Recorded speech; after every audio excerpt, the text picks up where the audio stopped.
Hello and welcome to NewsClick. Today we are discussing 30 years after Bhopal Gas Tragedy. What is the status of the people who were affected and what has been done by the Government of India, by the authorities concerned with respect to the contamination that has taken place in and around the plant. We have with us ND Jayprakash, who is a part of BGPSSS and the Delhi Science Forum. JP, good to have you with us. What is the condition of those who were affected by the gas leak in 1984 December? What is the medical condition of those who still are alive and who are still continuing to suffer? Because of the gas exposure, 2/3 of the city of Bhopal were affected at that time, roughly about 6 lakh people. But initially, this is the estimate made by the Indian Council of Medical Research. But immediately after that, because there was no, in order to give proper treatment to gas victims and relief to gas victims, an attempt was made to estimate the actual number of dead and injured based on a house-to-house survey, which was initiated by the Tata Institute of Social Sciences, and with the help of about 500 volunteers, students and teacher volunteers from several schools of social work across the country. And they carried out the survey from January to February, end of February 1985. And they had covered about 1/4 of the estimated population of 100,000 households. But the government, state government, intervened to stop the survey. This is done in collaboration with the state government. And because of which, and they confiscated all the performers. So, because of which there was no proper estimates of the actual affected at the time. Instead, gas victims were asked to file individual claims. At that time, a certain number of people died immediately because of the MIC leak. A number of people have died later and still continue, those who have been affected still continue to die. What is the condition of those who have died, who are severely injured, who have had disabilities as a consequence of the leak, and what is the condition still of those who are alive? Because of the lack of baseline survey, it was left to individual gas victims to go to hospitals and get treatment, because there was no organized attempt to ensure that all these gas victims are properly treated and sent to hospitals, etc. In fact, the health infrastructure in Bhopal at the time was relatively very poor. So many gas victims went to private doctors, and there was no monitoring of the health of these gas victims. So there was no data with the government of how many people were actually affected and exposed. So after having filed these claims, they carried out what is called a medical documentation exercise. And that process, at the time of the settlement, they had only initiated the process.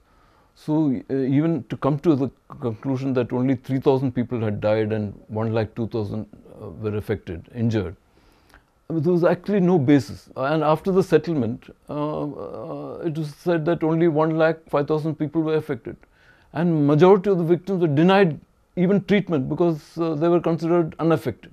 So from 600,000 people or 6 lakh people, the number of affected people were considered only to be 100,000, or what you say, 1,02,000. 1,05,000. 1,05,000. Yeah. So it was a 1/6 of the numbers affected were considered to be quote unquote victims. And as a result, the rest did not qualify for compensation or for medical. So maybe I would like to take it back a little. In 1989, the judgment, which was really 715 crores based on the rupee-dollar parity at that time, out of which, as we can see, 360 crore went on an interim relief, which was given for a few years. Okay. Now, obviously, the number of victims were much larger, by what you were saying, than what the court had at that time considered. So this underestimation of the numbers means the 715 crores of compensation is completely insufficient for the number of victims that were there. Any revision of the judgment? At the end of 2004, we filed a fresh petition saying that now that the courts have recognized that the number of victims are 5 times more than what was based the basis of settlement, the settlement must be reopened. Also, we've also pointed out that gas victims have not been given health cards. So there's gross underestimation of the seriousness of the injuries suffered by these gas victims. So we insisted that the health card, that as I pointed out, we had filed this petition in 1998 saying that gas victims should be provided health cards. Question is, what happened? What did the courts do when you made the revision petition? In 2004, Supreme Court rejected our petition. And saying what? No, giving no explanation, saying that the settlement has been taken care of, and they refused to recognize the fact that 5 times more number of victims had actually been paid compensation. So effectively, the courts did not recognize that there was a need for reconsideration of the amount, and it stuck to the original amount. Now, going back to the original amount, even based on the numbers that the court had in front of them, what was argued at that time, that this was a much smaller amount than what, for instance, a similar accident would have had in the United States or in one of the developed countries. So in effect, it was really recognition that Indian lives by Indian Supreme Court standards also was much cheaper than other lives. Is that true? I mean, that I would like to go back to the settlement. Why the settlement took place at all in 1989. Right. The settlement was actually to prevent the CBI from carrying out inspection of the West Virginia plant. Because our contention right from the beginning was that the disaster took place because of adoption of double safety standards. And based on that allegation, the CJM, that is the Chief Judicial Magistrate of Bhopal, had issued a letter rogatory to the CBI, to the United States government, to permit the CBI to carry out inspection of the West Virginia plant, the safety system of the West Virginia plant, so that in order to compare the safety standards with the systems installed at Bhopal. And the CBI team went to the United States in November 1988, and at that time the US government said that they have to get permission from the West Virginia state, and because of which the CBI team came back without inspecting the West Virginia plant. But on 14th February 89, the US government informed the Indian Embassy in Washington that permission had been granted to the CBI to carry out inspection. But what happened was, immediately on 14th and 15th February 89, there is a settlement in the Supreme Court of India, without even consulting the victims. And because we were, at that time, we were not privy to the information that permission had been granted to the CBI. The question is that if we summarize today the condition of the victims, people have much greater number of people have been affected. Only thing they have got is a right to free treatment. Rest of the relief they haven't got, including compensation. Now, for the courts to go back and reopen this issue, this has not happened. It has not happened in spite of your efforts. So it's not, at the moment, it doesn't seem likely to happen judicially. No, it will happen because in 2010 they have admitted our SLP. No, but only thing is not money from carbide. Carbides will say we don't exist anymore.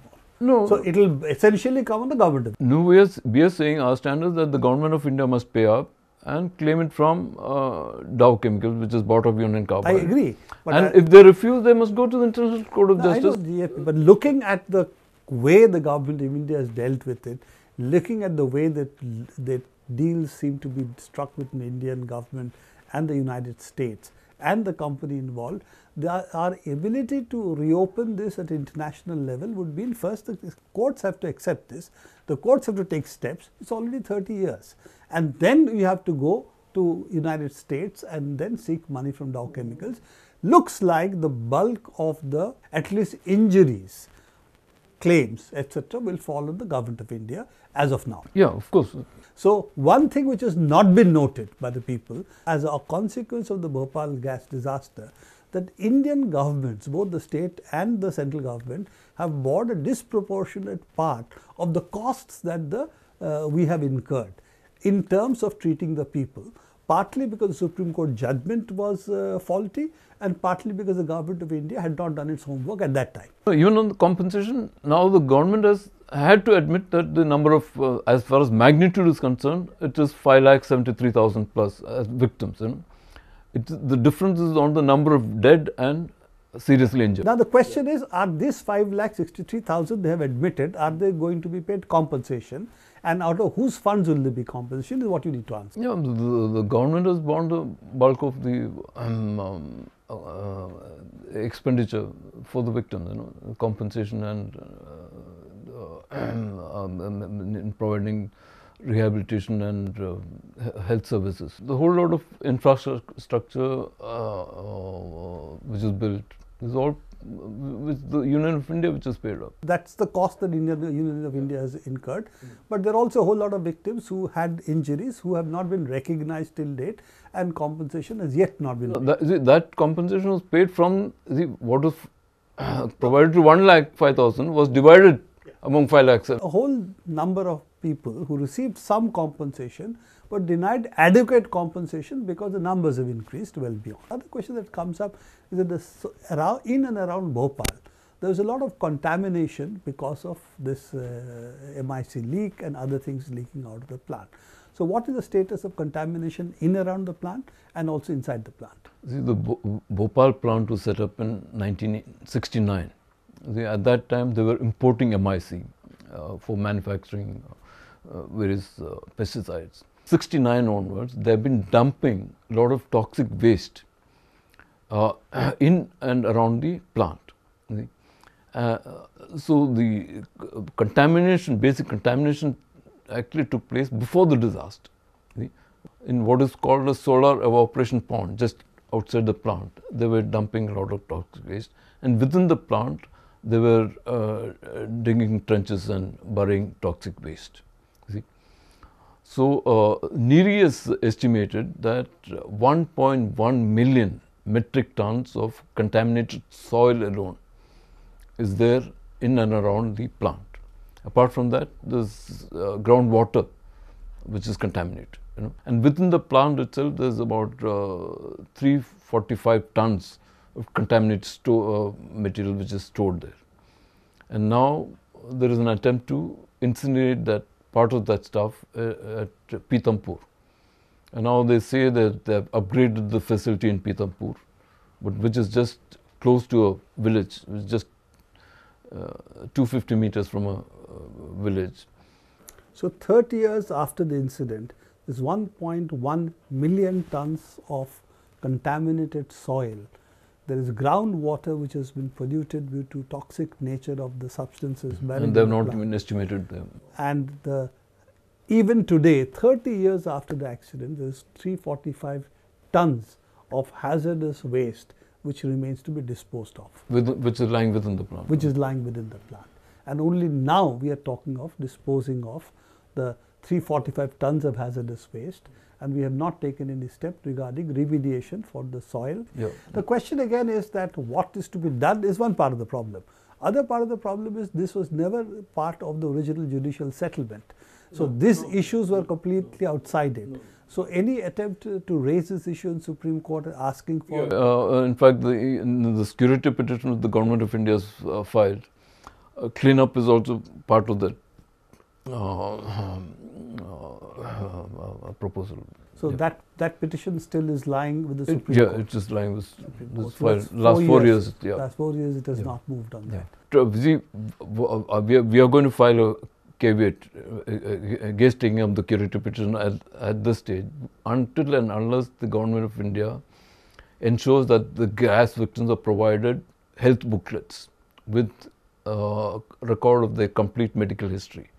But if they don't provide, the security petition will never be taken up. No, because there is this direction on the Supreme Court itself has directed the ICMR and the government to from 2001, last 13 years. Back. So nothing has happened with that. Yeah, but this is not because of technical problems, etc. Because computerization is not a major problem.